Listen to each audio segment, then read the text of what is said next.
Salah satu TPS di Desa Menasah Masjid, Kecamatan Muara II, Lok Semawe, kembali melakukan pemungutan suara ulang Sabtu pagi.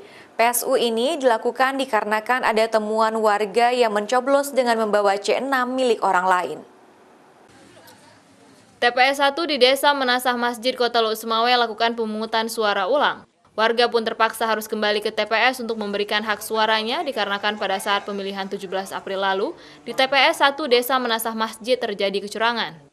PSU itu dilakukan atas rekomendasi Panwasli Kota Lok Semawe karena adanya kecurangan yang dilakukan dua orang warga yang bukan penduduk desa setempat membawa formulir C6 milik orang lain untuk memberi suaranya di TPS 1 Kecamatan Muara II yang berada di Desa Menasah Masjid, Lok Semawe. Keduanya kemarin menggunakan hak pilih di sini, walaupun yang satu berhasil memasukkan surat suara dalam kotak suara kelima-limanya, sedangkan yang satu lagi baru sampai kepada mencoblos dan berhasil diamankan untuk dijadikan surat suara yang rusak.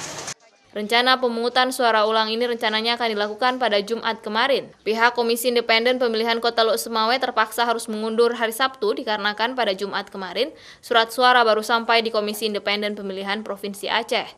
Hari ini merupakan hari terakhir pihak penyelenggara pemilu melakukan pemungutan suara ulang atas rekomendasi yang dilakukan Panwasli Kabupaten Kota di Aceh maupun di Indonesia. Zikri Maulana, Kompas TV, Lok Semawe.